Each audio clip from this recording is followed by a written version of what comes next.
interested. Okay, so what is aging? It's growing older, right? And we're all doing it all the time. Right now, we are sitting here aging. So what does it really mean in a pathophysiological context? What does it mean for your health, for what's going on inside your body and your body's function? I think it's important to recognize that it is a natural process, the aging process, and it's not a bad thing. It's not an enemy. It's not a disease state or a diagnosis. Sometimes we look at these labels as, something negative or something to be treated, but it's really a natural process, and we want to support the individual, to be their best as they go through it. So just a little bit more on this now. I think it's important also to note that the language we use around things can really shape our reality of them and our perceptions.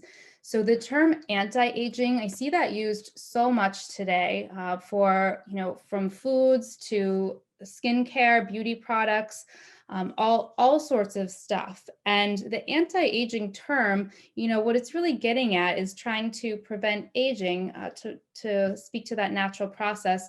A more positive way to look at that is to think about pro-aging, because we're not going to stop aging. It's going to happen. We're all aging right now. It's just thinking about it in a light that allows us to be more proactive, to be kind of taking a healthier stance. So pro-aging, just again, framing that in kind of a healthier context. So swapping those terms out can often be helpful for people in just thinking about aging. When we understand and can appreciate what's happening inside the body, the mechanisms that are involved with aging, we can know how to best support our bodies. And we're all different, but we all want to meet our body's needs and nourish our body with what it needs. And we also want to prevent any issues or unnecessary damage that can come along the way through life and through aging. A review that was published in the journal Physiology Review stated, although senescence, which is when cells no longer are involved in their life cycle, although senescence is one of the causative processes of aging and it's responsible for aging-related disorders, senescent cells can also play a positive role. So these cells that are kind of aging in a sense, they're often thought to be an issue with the aging process, but this review is actually showing that they do play a positive role in some ways, and it's just kind of part of the process. Senescent cells are actually important in things like healing from an injury. We'll talk more about cellular health in a little bit. So why does illness tend to increase with age? Well, we get more kind of wear and tear on our bodies and on our cells and our processes in our bodies as we grow older, right? That makes sense. We're living more. There's also genetic susceptibilities that can come more to the forefront. And we do tend to accumulate more toxins just as we go through life. There's more things we're exposed to in different ways. We also have kind of more layers in a sense if issues haven't been dealt with over time, if we've gone through different experiences, all of that can impact the physical health and can kind of build up. And then physiological function does change over time. We know that there are kind of different life stages. For example, hormone pathways and metabolism certainly change over the life cycle. So just being aware of that also. Another review that was published in the journal Mechanisms of Aging and Development stated that a large part of the aging phenotype, including immunosenescence, is explained by an imbalance between inflammatory and anti-inflammatory networks, which results in the low-grade chronic pro-inflammatory status we propose to call inflammaging.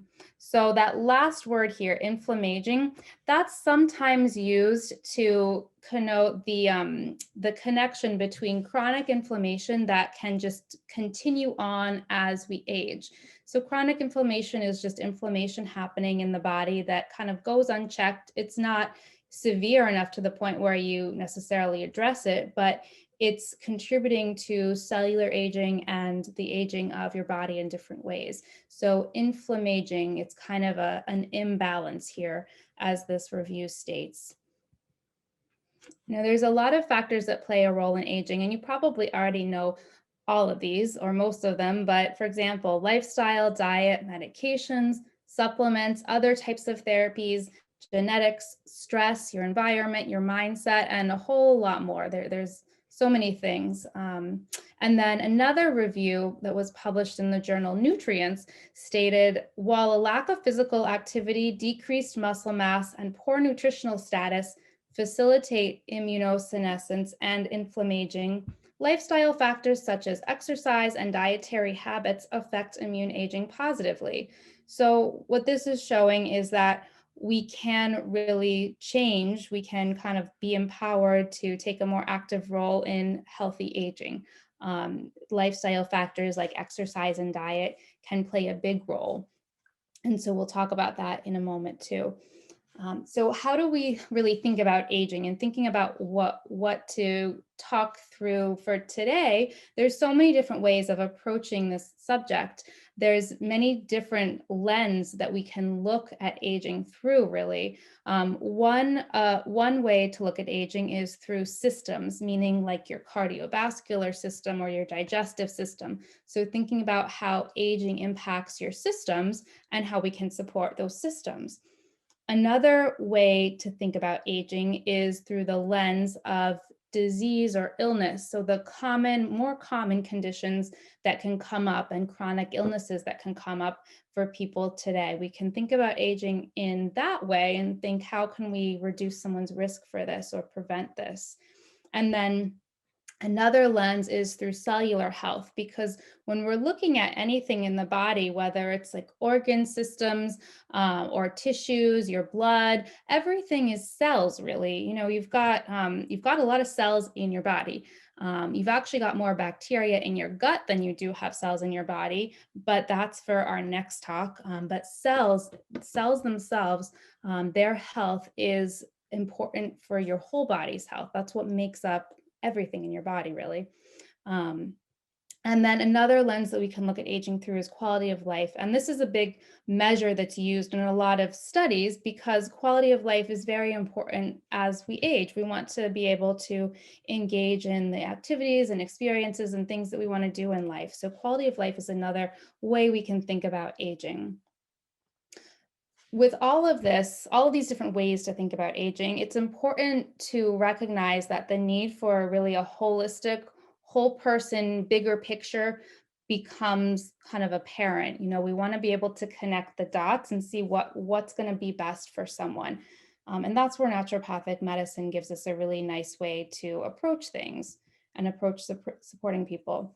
So let's now move on to discussing some of the more common concerns with aging by system. So again, that's like by cardiovascular system or digestive system, for example. So we're going to go through some of the more common concerns by system, but also talking about things that you can potentially do that can be supportive and questions you can potentially ask your doctor about. And we're going to touch on, you know, the more common things that can come up.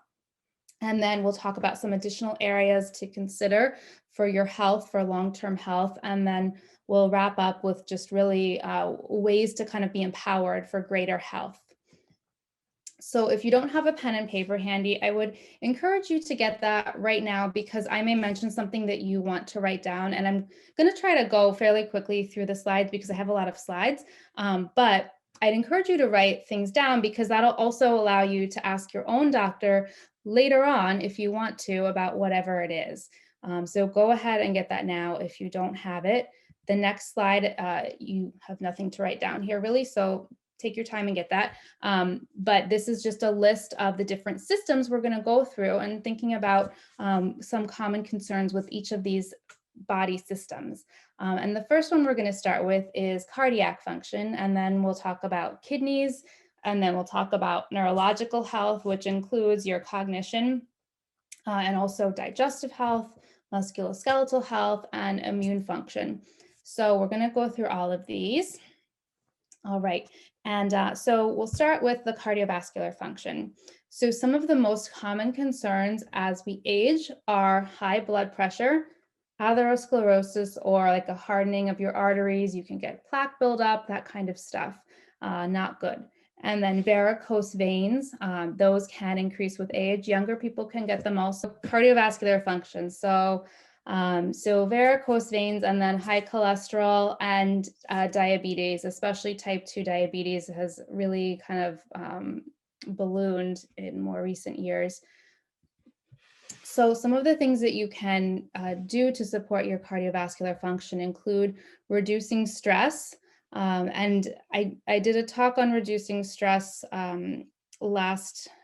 this winter with the library, which is on the library's YouTube channel, if anyone wants to look at that for more detail. But reducing stress can have a huge impact on your cardiovascular function.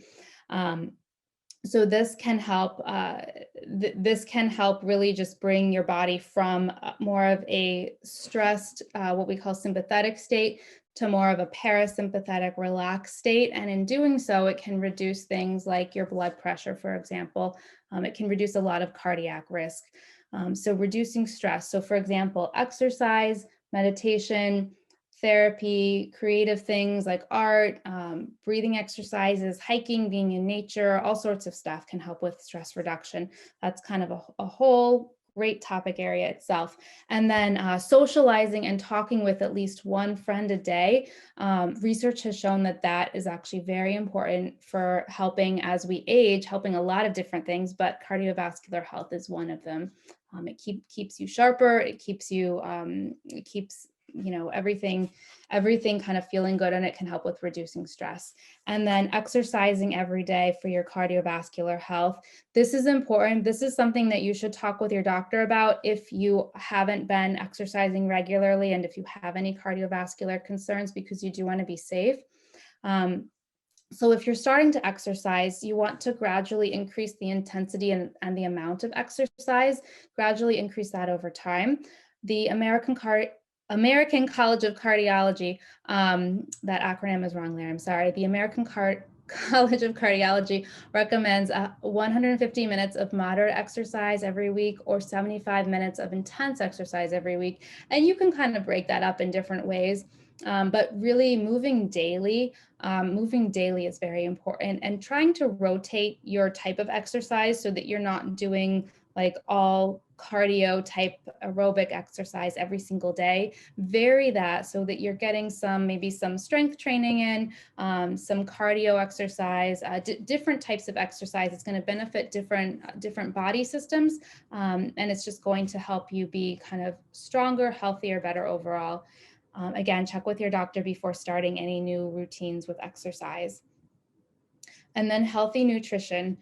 So eating lots and lots of antioxidant rich foods. This is going to help your cardiovascular function. Antioxidants help to clean up oxidative damage that happens in your vasculature. So every day, just as a part of living, we all have stress and oxidative damage happening within our bodies. And antioxidants help to clean that up, especially when it's in like your blood vessels. We want to clean that up. That's where antioxidants can kind of help to quench free radicals, if you've heard that term too. They're really, really important. So where do you get antioxidants? Vegetables and fruits primarily. Vegetables, you want to aim for 5 or more servings a day. Fruits, 2 or 3 servings a day. Now, if this sounds like a lot of servings of vegetables, 5 servings or 5 cups, you really need to have vegetables. If this sounds like a lot, you've really got to work on this, because you really need to bump that up. One way to think of this, and actually there's a lot of ways to think of it, but 1 cup could be with every meal, and then you have a couple veggie snacks. You could also have like 2 cups of veggies with every meal. And when you're having vegetables, you can prepare them in all different ways. So it may not look like an actual full cup. For example, if you make a smoothie or a soup, you can blend the vegetables, puree them, and that's a really easy way to make them kind of easier to take in a larger amount. And if you cook vegetables, a lot of vegetables, in particular leafy types of greens, they really cook down. So what looks like a cup of spinach is going to look like so small when you cook it. It's going to look like a little, almost nothing on your plate, probably. It really cooks down. So try not to be too overwhelmed by that. But if you're not at 5 servings a day, I would encourage you to think about where could you add more vegetables in, where aren't you having them, and where could they be. In terms of antioxidants, the more deeply colored the vegetables and fruits are, the more antioxidants they're going to have in general. The antioxidants really give a lot of deep, rich color to the foods. And then for your cardiovascular function, avoiding unhealthy fats is going to be really important. So this is things like fried, fatty, greasy foods. This is especially important for cholesterol health. Minimizing red meat. It doesn't mean you can't have red meat, but really try to keep it to a minimum and choose lean cuts if you can. So red meat specifically is things like beef, steak, hamburger, and also lamb, venison, other game meats. And then along with minimizing unhealthy fats for your cardiovascular health, minimize refined sugars. Refined sugars are really going to add to the inflammation happening in your body, but especially in your cardiovascular system. They're going to add to the load, the burden that the antioxidants will have to clean up later. So minimizing those refined sugars is important, especially if you have any type of cardiovascular concerns. You want to really optimize what your body is able to do. Doesn't mean you can't have refined sugars. Potentially think of it as having them on the weekends or on special occasions. Find what makes sense for you, but refined sugars, to be specific, things that are sweet, like cookies, cakes, pastries, even muffins that might seem like a potentially healthy breakfast option. Most muffins are not healthy. Candies, sweets, chocolate, stuff like that. The stuff that we think of as sweet pretty much. And then other healthy nutrition for cardiovascular function, omega essential fatty acids, especially omega-3s. These are very important and they help to kind of balance out some of the unhealthy fats. Not that it's okay to eat unhealthy when you eat the healthy, but it's better. And these will certainly help a lot of things in your body, but especially cardiovascular function. Healthy omega-3 fatty acids can actually help to improve your cholesterol, potentially. Depends on the person and what else is going on. But examples include things like high quality fish oil, extra virgin olive oil, salmon, anchovies, walnuts, avocado, flaxseed. You do want to be cautious if you are taking any blood thinning medications or if you tend to bruise or bleed easily. Check with your doctor before really increasing your omegas too much, just because you don't want to cause your blood to be any thinner than it needs to be in a sense. So really healthy fats there. And the next point here is if you take a statin medication, which are commonly prescribed for high cholesterol. So if you are taking a statin, you want to ask your doctor about CoQ10 if you have not had that conversation. The reason is that statins, and this is very well known, well researched, statins do deplete the body of CoQ10. CoQ10 is coenzyme Q10. It's an antioxidant, and it's actually very important for how your cells make energy. So it's really important if you are taking something that's depleting CoQ10 to replenish it. So if you take a statin medication, ask your doctor about CoQ10. And then, of course, follow your doctor's recommendations for any routine screenings, checkups, things like that for your cardiovascular health. So next, let's talk about kidney function. So with kidney function, this is really related to your cardiovascular health. The kidneys and the cardio system have a lot of connection. Kidney function does naturally decline with aging. Your kidneys filter waste out of the body. So as their function declines, the ability to filter waste out is compromised. Lab tests do routinely include kidney markers. So it's something that your doctor is probably keeping an eye on for you, but it's something that's not usually talked about until you kind of go below a certain level, and then it becomes a conversation about what to do.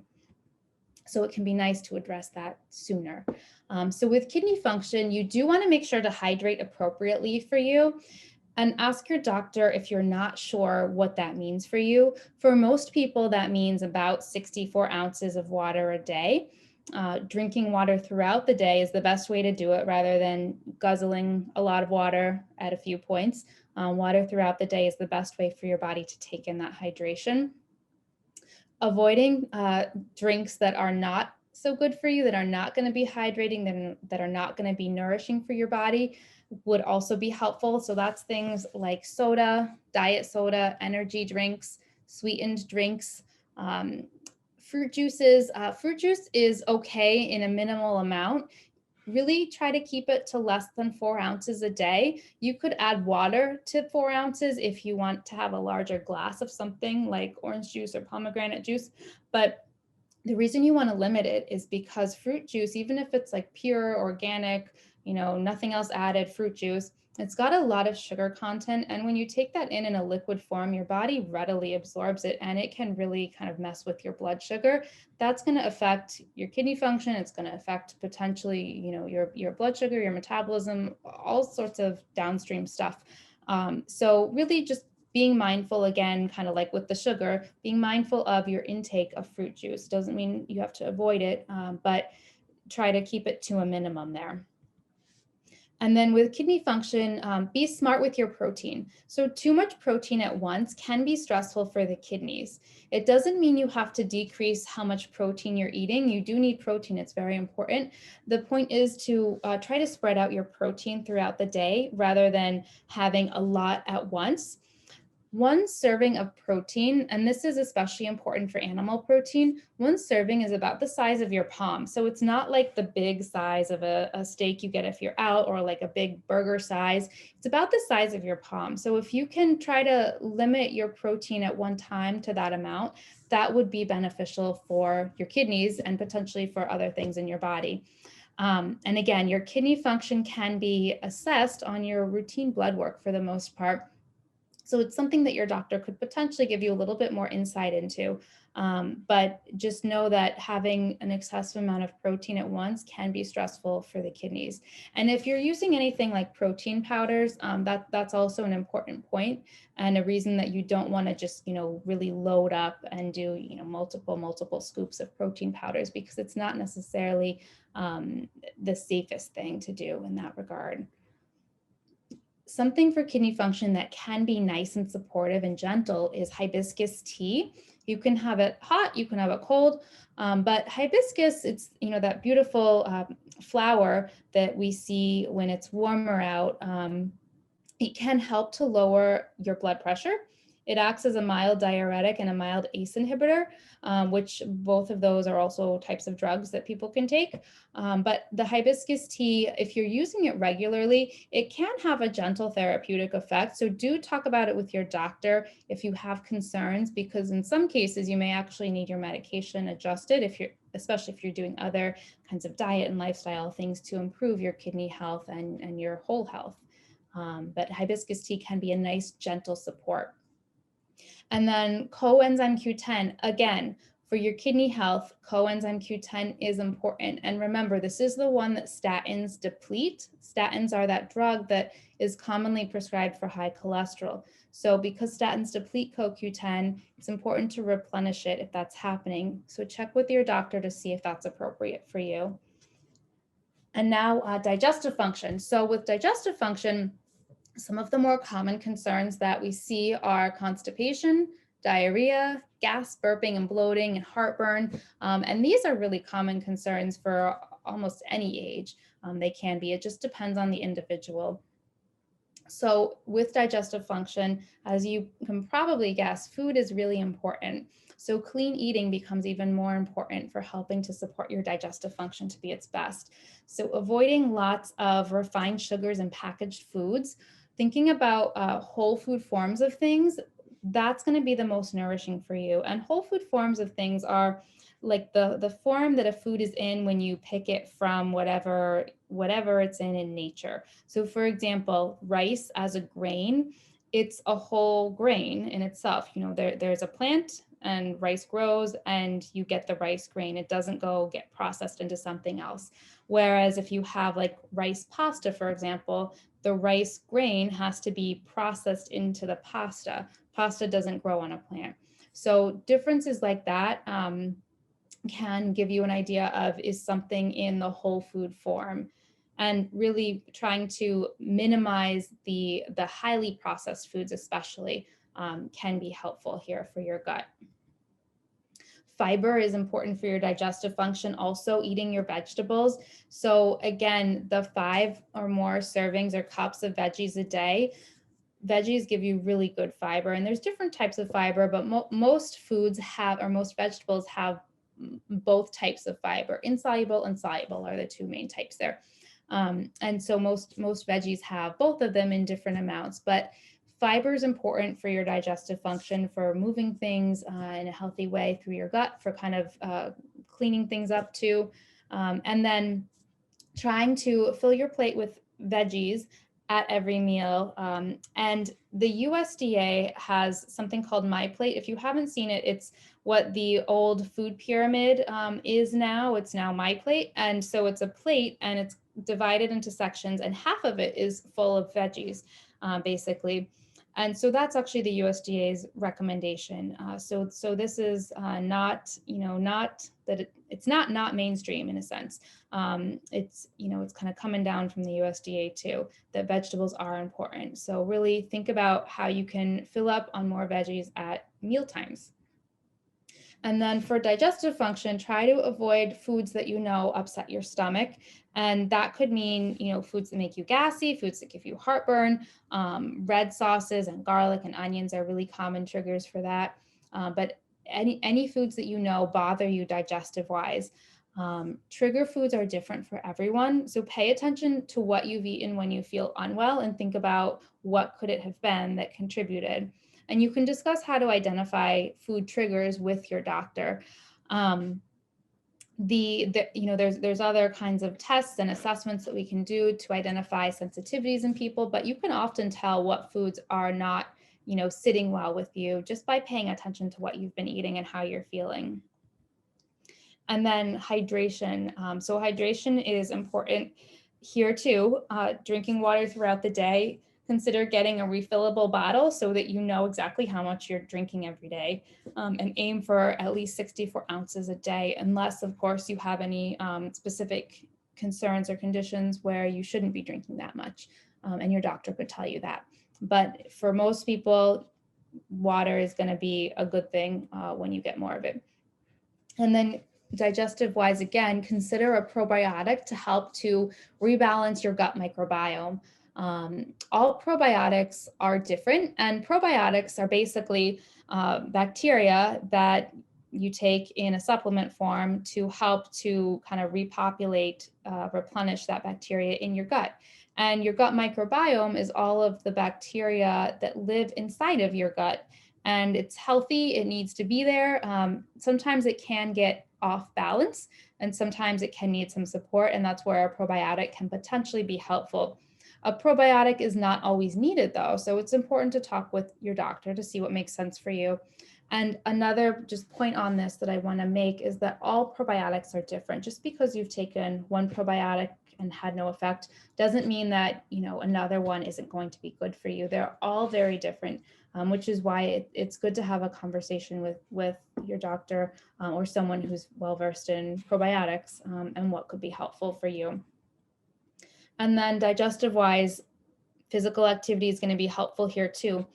You do want to wait at least an hour after eating before really doing a lot of exercise so that you can digest your food better and optimally absorb things. But being active during your day, every day, it's gonna be moving your muscles, moving your whole body, moving things around. That's only going to help with digestion and the digestive process.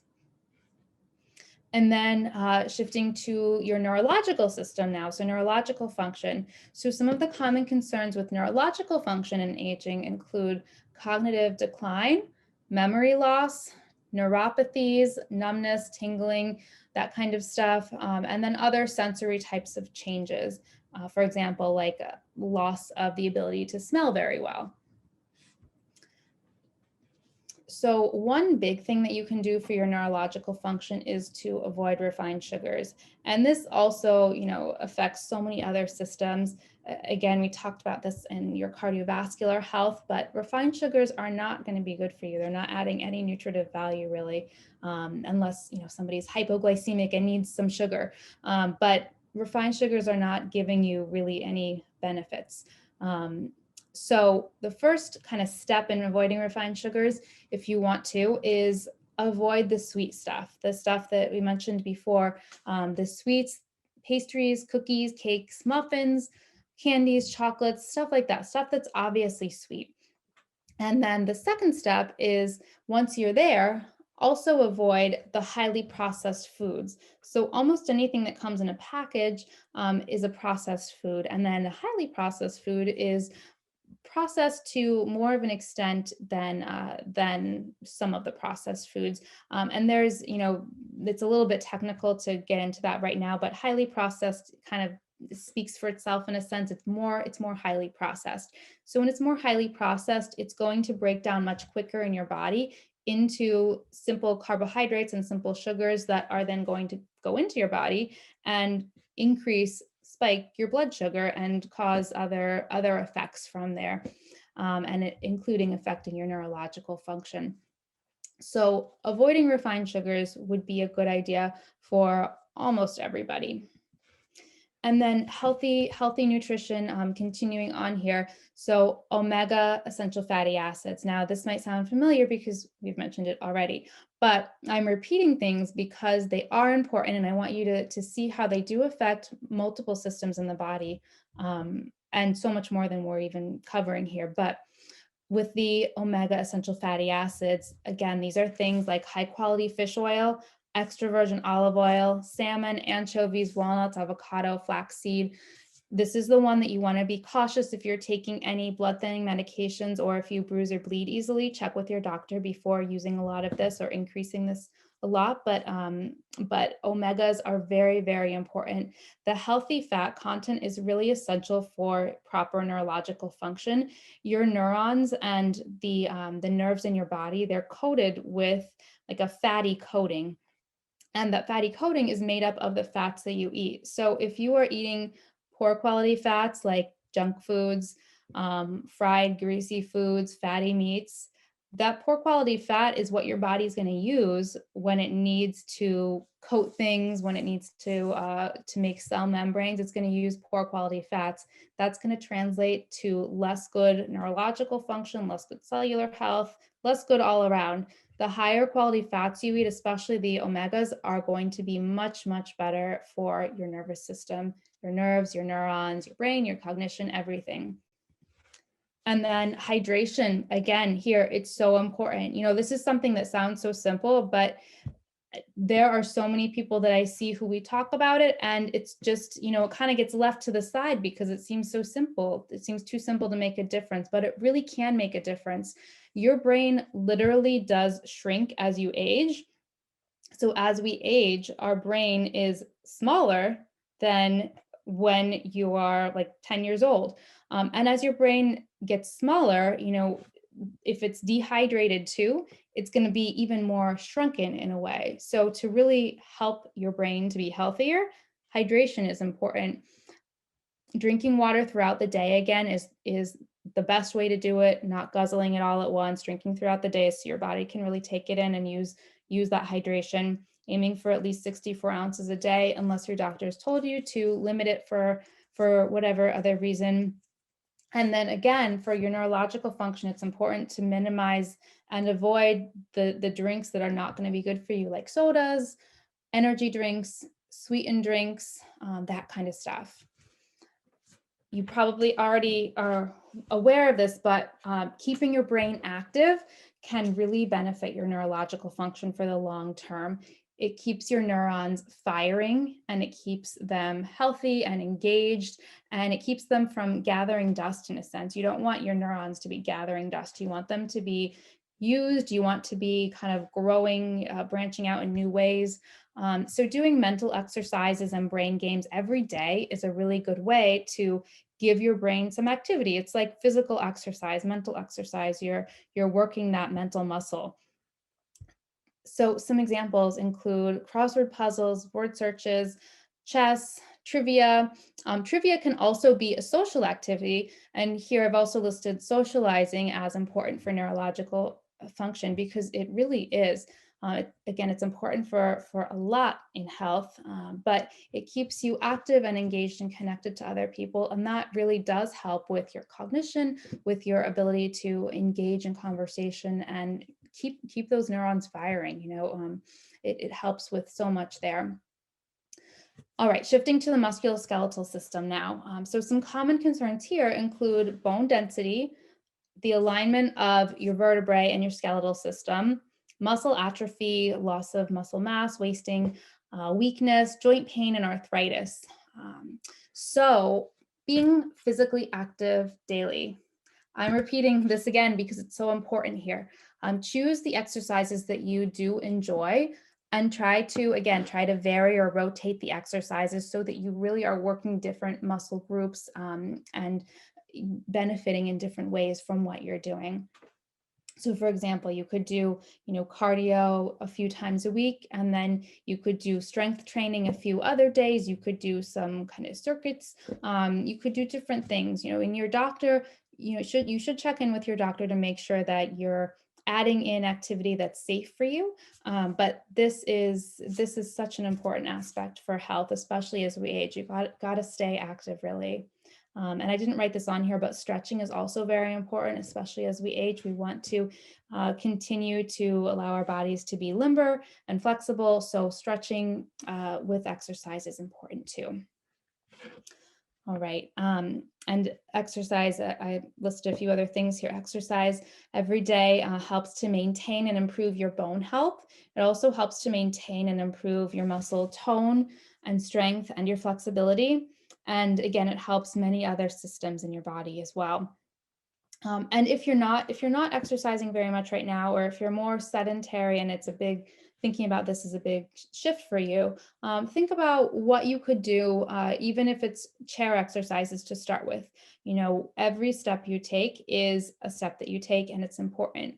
There's no, small steps in a sense. That first step can be the biggest step sometimes, but do what you can with where you're at and just go from there and set goals for yourself to move forward from there. So bone density, this is an area that is important to address with the aging process. So if you don't know when your last bone density scan was, check with your doctor, especially for women who are postmenopausal. You do want to make sure that you're having regular bone density scans. These are not annual scans typically, but your doctor would tell you when you're due for them. So ask about that if that's relevant for you. And men can also have bone density scans. It's not a female only thing. And for bone density support, calcium has been very well researched and has been talked about for a long time, but there are other minerals and nutrients that your bones really do need. It's not all calcium. Calcium is very important, but it's not the only thing. And it would be very rare for me to recommend someone to just take calcium on its own. It's typically in combination with, at the minimum, magnesium, but usually it would be in a blend of really bone supportive, synergistic things. And really that's to best support bone density, to best support your bones from all aspects that we can to be as healthy as they can be. So it's not just calcium, it's other stuff too that's important. So you could talk about that with your doctor if that is a concern for you. And then healthy nutrition, surprise, nutrition again, lean protein, high quality lean protein is very important for your musculoskeletal health. So I've listed some types of protein out here just to be clear. So lean cuts of meats and poultry, eggs, dairy, fish and seafood, beans, lentils, legumes, nuts, seeds. You can have animal protein, you can have plant protein, but Getting protein in is going to be very important for your musculoskeletal health, and for your whole body health, especially as you age. You want to make sure that even if you have changes in appetite, you want to make sure that you are getting good protein in still. And then nutrient dense foods with vitamins and minerals. Vitamins and minerals, again, are going to help with your bone density. They're going to help to add, in addition to the calcium, they're going to help to add some other support for your bone density. But they're also going to help what your whole musculoskeletal system is doing. You're moving around all day in different ways. Even if you're sitting, you're moving, you're using different parts of your body. So vegetables, again, 5 or more servings a day, fruits 2 or 3 servings a day. Vegetables and fruits, again, are the richest in vitamins and minerals and other, antioxidants, the richest in these things. They're very nutrient dense. And then individualized support for your joints. So this can be helpful if you have joint pain or arthritis or other, there's so many different types of joint concerns, but collagen can be very supportive. It's a great for connective tissue in general, really. There's many other supplements that can be helpful, like the omega essential fatty acids that we've mentioned, things that are anti-inflammatory, like curcumin, which is from turmeric, boswellia, it's another natural anti-inflammatory agent, magnesium, lots of different supplements that can be helpful for your joint health. That's something that would be best for you to discuss with your own doctor if you do want to supplement with something to support your joint health. And then for your whole musculoskeletal system, chiropractic care can be helpful. If you've never seen a chiropractor, you might want to consider having an initial visit. It's often covered by insurance, but they can help with aligning the vertebrae or other things in your body that are a little bit off. You've got all sorts of joints in your body, and most chiropractors will be able to assess what's happening if something's a little bit off. And sometimes a small adjustment, or even if it's stretching in a sense, if you're not comfortable with the adjustment, that can make a world of difference sometimes. All right, and then let's talk about immune function. And I'm just taking a peek at the time. Oh my goodness, okay. So immune function. So some considerations here are preventing infection, preventing illness, really trying to think about long-term health and preventing illness, also decreasing the length of any illness, and being able to engage socially as you want to, going to gatherings, travelings, without having to be concerned about being exposed and getting sick potentially. So with immune function, healthy nutrition, again, vegetables, fruits, full of antioxidants. I'm going to go a little bit quicker here just to try to get through more of the presentation. And then the refined sugars, again, refined sugars are only going to confuse your immune system and cause it more inflammation than it needs. So refined sugars, also not another kind of check for them. Hydration, again, really important, flushing out the toxins, flushing out the waste, flushing out stuff you don't want. Water throughout the day is the way to go here. And then considering good quality supplements that are appropriate for you and your health. So what potential or known deficiencies do you have? You can ask your doctor for guidance based on your individual health. Everything, especially naturopathically, there's no one size fits all. Everything should be customized to you. Including to your risk factors, what medications you're taking, what supplements you're taking, how you're eating, what you're, all looking at your whole health picture, and thinking about what might you be missing. So that's a conversation worth having with your doctor. And then for immune function, when you're traveling, consider extra preventive support. That could be extra supplemental support. Do check with your doctor on that to see what's right for you. But for example, vitamin C is commonly used. Staying hydrated is going to be really important when you're traveling. Minimizing alcohol. Alcohol is dehydrating. So when you're traveling, people tend to be dehydrated a little bit more. So you don't want to throw in a lot of extra alcohol that's going to further dehydrate you. So just really trying to pay attention to hydration status. while you're traveling, washing your hands frequently and getting good rest, especially if you're, traveling far, and you have a time zone difference, really trying to get good rest. That's going to help your immune system to function and clean up anything that you may have been exposed to. And then some additional considerations here: genetics, mindset, and cellular health. So with genetics, there is continually new information coming available all the time. With genetics, we can think about risk factors, we can think about genetic variations, and we can think about epigenetics. And there's a whole lot else we can think about, but this is an area that is highly individualized. So this is something that you could discuss with your doctor if you wanted to, but genetics can give you kind of a glimpse into what potentially you might want to be a little bit more proactive preventively with. Keep in mind with genetics that your genes are your genes. You can't change them, but you can change how your genes are expressed. This is called epigenetics. Epigenetics is changing how your genes are expressed. It's kind of like you can turn your genes on and off. Your gene expression, again, the epigenetics here, gene expression is influenced by the environment happening in your body. That includes stressors, that includes what life stage you're in, that includes signaling pathways, that includes health conditions, it includes all sorts of different factors.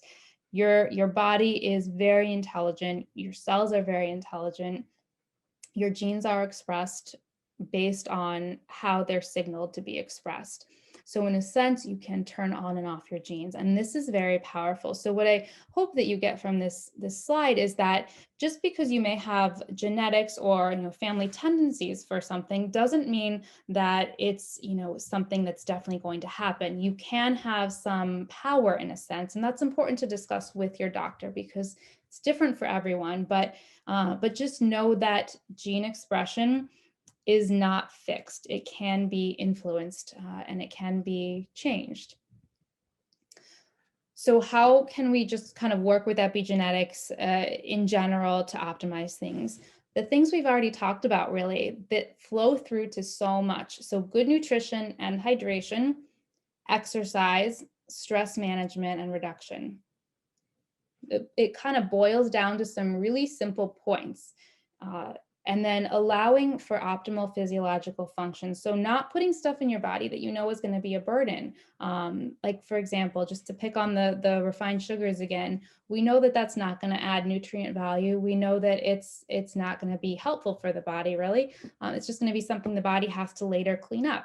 So when you think about having like a bunch of cookies, it doesn't mean that you can't enjoy them, but be a little bit more potentially conscientious around how you're eating them. Really enjoy the one cookie and maybe you don't go for the 5. Seemingly small changes can make a big difference. And all of this said, it has to be practical for you. So really with genetics, epigenetics, discuss with your doctor what's best for you. And then mindset with aging. So mindset is important for so much in health. It really can impact the physical. Managing your stress is important. Stress does have physical manifestations. You cannot actually have mental, emotional stress without physical impact. It's really a survival mechanism that humans have. There is a definite connection between the mind and the body.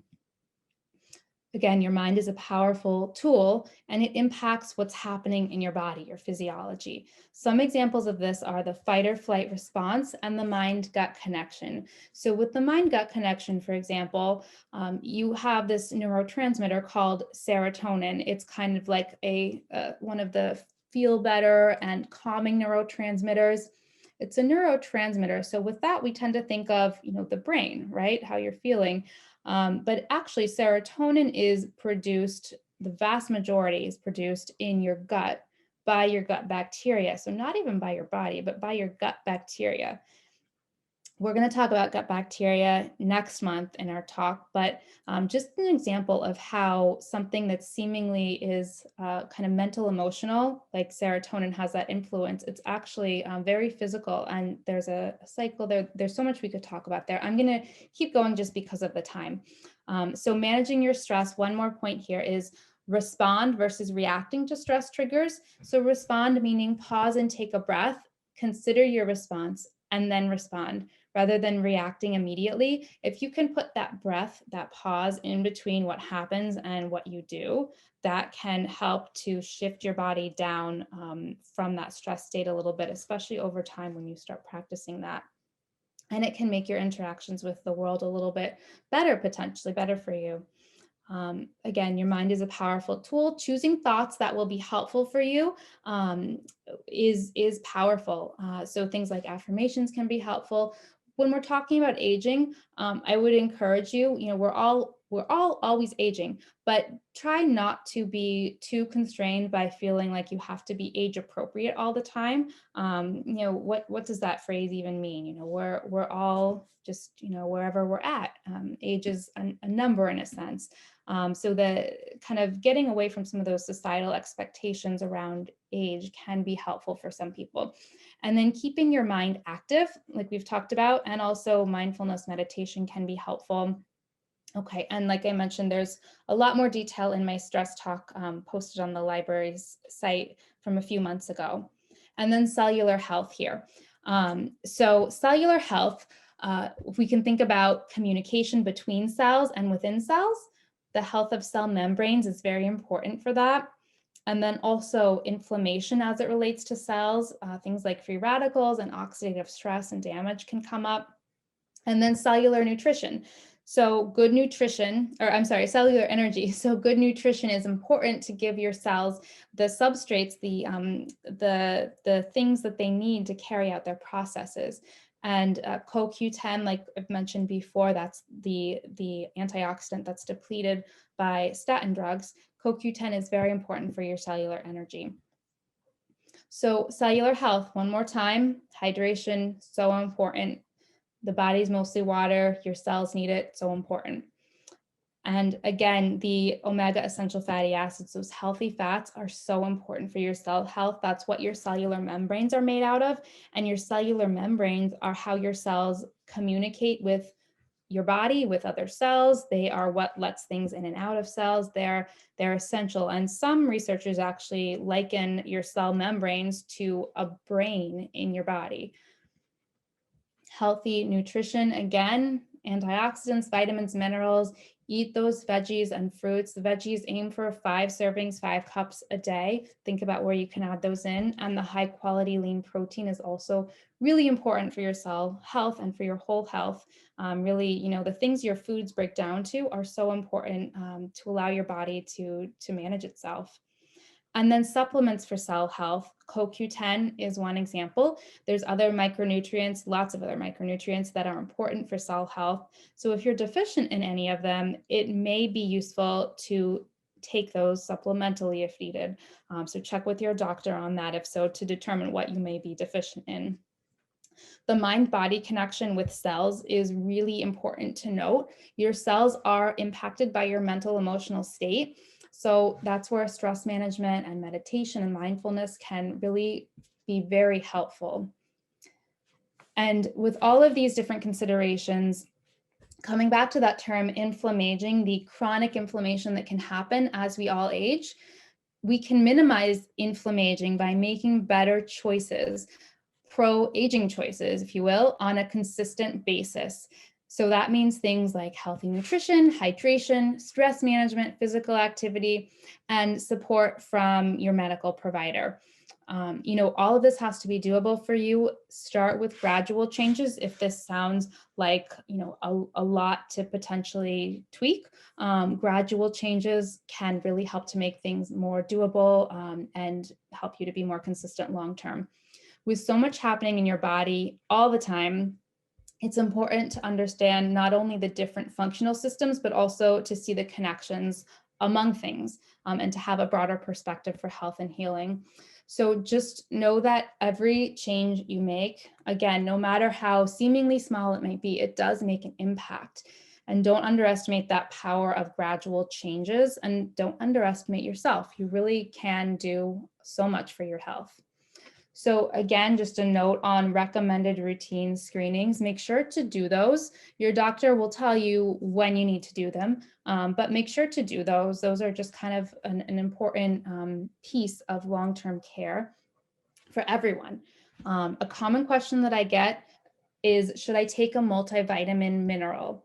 So if you take multiple medications, there are likely to be nutrient depletions happening. So it might be helpful. If you're not consuming a healthy diet, like if you're not having 5 or more servings of veggies a day, then it could potentially provide some of the nutrients that you're missing out on, although the food would be better, really. But do ask your doctor before starting any supplements to make sure that it's appropriate for you. There may be other concerns that they might have there. So yeah, always ask your doctor. So some things you could ask your doctor at your next appointment that we've talked about almost all of these, I think, but just to summarize, what health screenings are recommended for me and when? Would a multivitamin mineral be safe for me? What nutrients are affected or depleted by my medications? If you do take a statin, can I take CoQ10? And would a probiotic be appropriate? And if so, can they recommend one? So let's just wrap up with this. To think about with aging, healthy aging, when we think about the aging process and really anything in health, the more we can reframe it in a way that's going to be beneficial for us health-wise, the better things will go. So when you think of aging, if you can, bring some gratitude around it. Pro-aging is one way to think about it in that way. And keep that positive framework for aging in mind as we go. And just remember that your body truly is amazing and that everything it's doing, everything you're experiencing, even if it's symptoms that you think are kind of funny, everything that your body's doing is your body trying to regulate itself to keep itself in good health as best it can. And your body is always listening to you. It's always listening to the thoughts you're thinking. Your cells are always aware, and your health kind of responds in kind. And I want to just end on this quote here. Your perception of any given thing at any given moment can influence the brain chemistry, which in turn affects the environment where your cells reside and controls their fate. The moment you change your perception is the moment you rewrite the chemistry of your body. So you really do have a lot more power than you think you do to take charge of your health and wellness. And you can start with whatever in this presentation may have appealed to you and resonated. Maybe you start with that, but just know that you can affect change, certainly, and that aging is a healthy, natural process. So pro-aging, as a reminder, all of this is for informational purposes only. It's not medical advice. And I hope you found it helpful. I know we went a little bit past 7, but I really appreciate you being here. And I'd be happy to answer any questions if